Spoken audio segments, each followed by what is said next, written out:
what did happen and what does all this mean? So Poland said that there were 19 air targets, and they have specifically said Shaheds. We haven't seen any of the evidence yet. Maybe there are. Ursula von der Leyen said there were 10 Shaheds. Maybe she just meant 10 out of the 19. Maybe there were only 10. It's really unclear because there's different messages coming out from different parties in the West.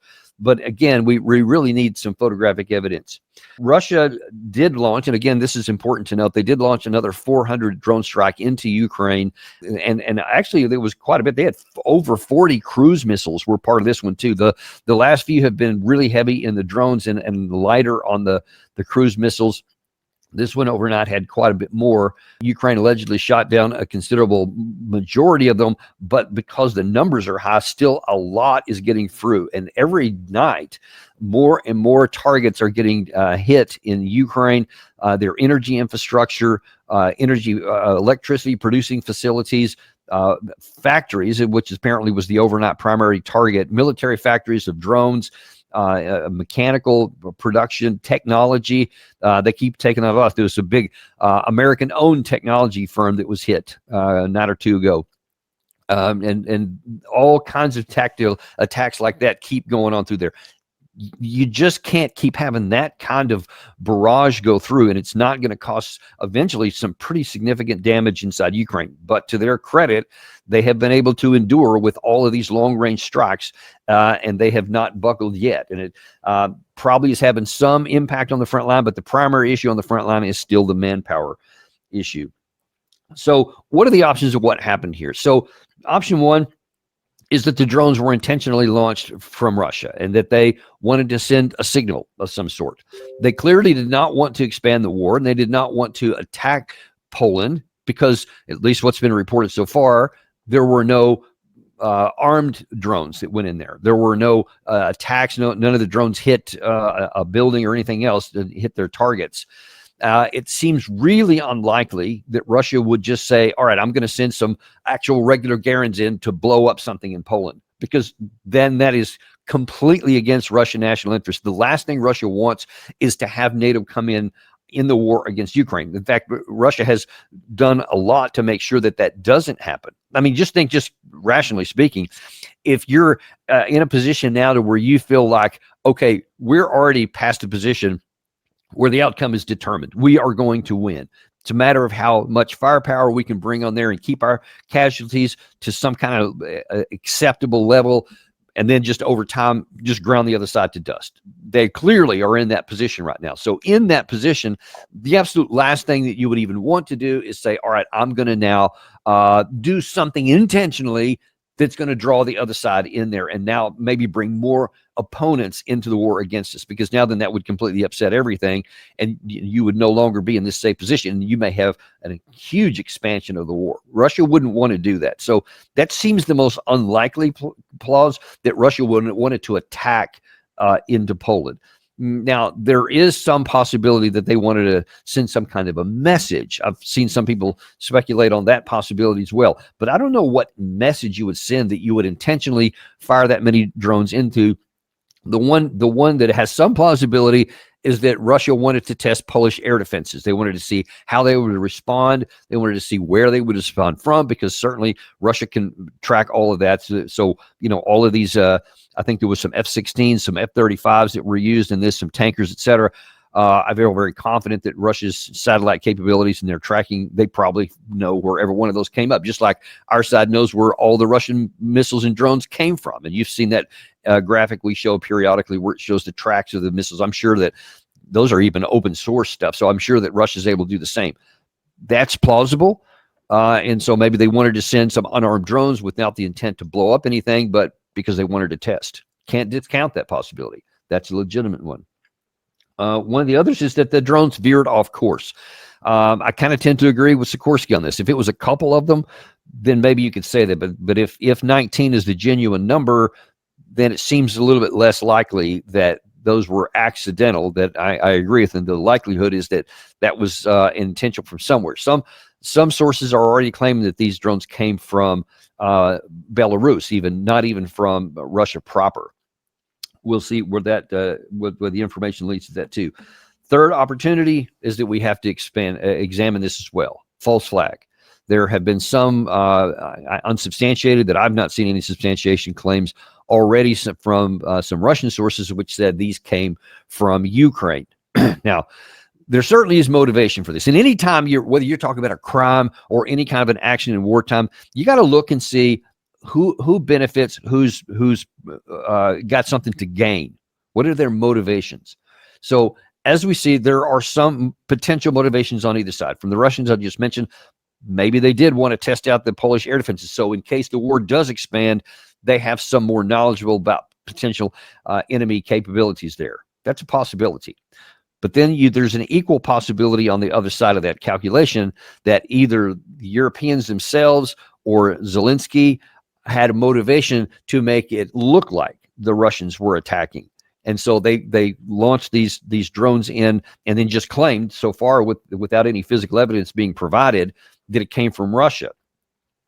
And of course, as all these sound bites and clips I've shown you already by the European leaders and by Zelensky himself show that they immediately jumped on this incident and used it to justify existing policies that they had. More sanctions on Russia. Got to push more sanctions on Russia. More air defense missiles for Ukraine. More anti-drone capabilities. Rearming, rebuilding, etc. All the themes that have been going on before, they all get supercharged in this. Now, if that was the case, I'm not sure that this is going to have a lot of utility. In fact, I don't see how any of this is going to have a lot of utility for either side because nothing was blown up. Even according to Tusk there, he said, there was no casualties.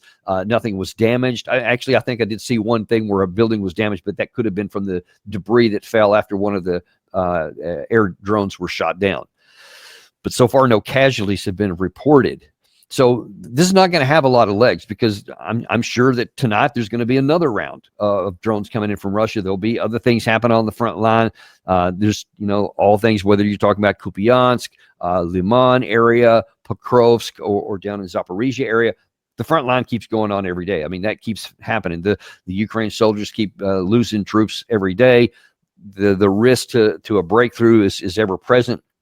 And so the war is just going to keep going. So it's not going to be a lot of benefit. If it was a false flag, it was frankly kind of a weak one because it's not going to change anybody. You've already had these arguments. You already want all these things, and you'll keep wanting them. And then this is going to play out. So it's not really going to have any effect. The bottom line is, though, the longer this war goes on, the more there is concern that whether it was a false flag or whether it was a Russian intention, there's the risk that one of these drones strikes and kills somebody and it hits maybe even a military target. And then instead of Article 4, which was imposed here, by the way, if you're not familiar, Article 4 is that, let's see, I might possibly have that one up handy. Let me look real quick just so you can see what Article 4 is about, and I don't have it handy as it turns out. Sorry about that.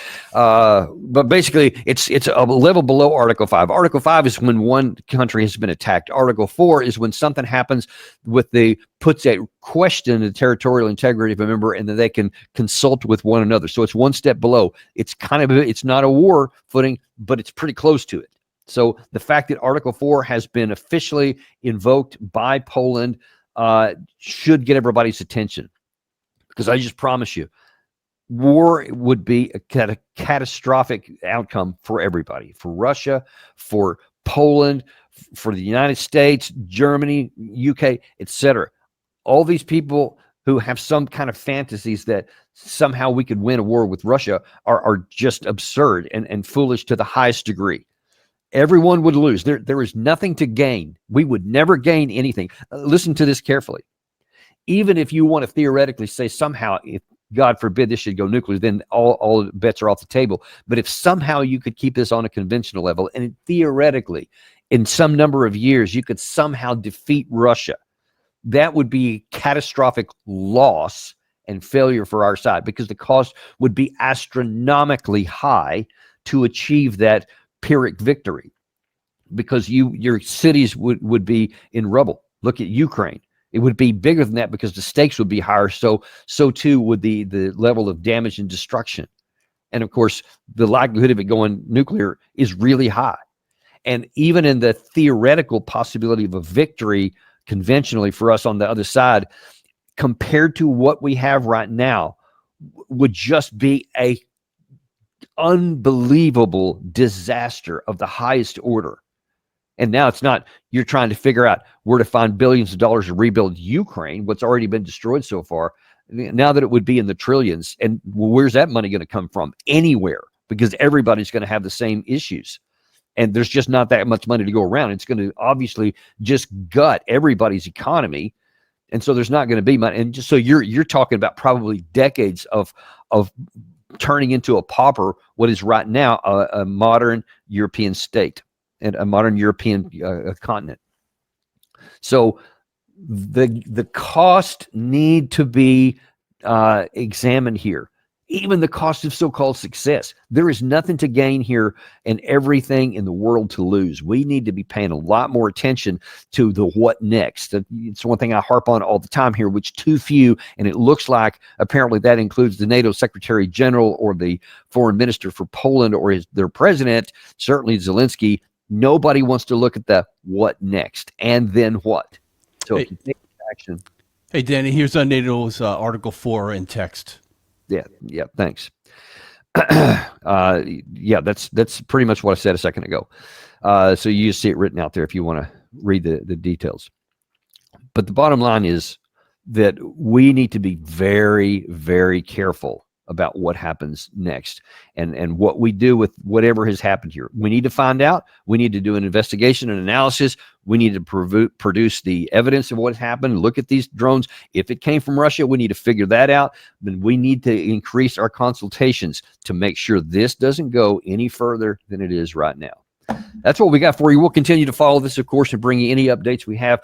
We do have another show this afternoon. We have the ever popular Larry Johnson at 1 o'clock this afternoon. I'm sure we'll have some updates on some of the things here. And then we're also going to take a look at some other aspects of other events that are going on in the world. Don't want to miss Larry. He's always got some great ideas to pass along. Thanks very much, folks. We'll see you this afternoon on the Daniel Davis Deep Dive.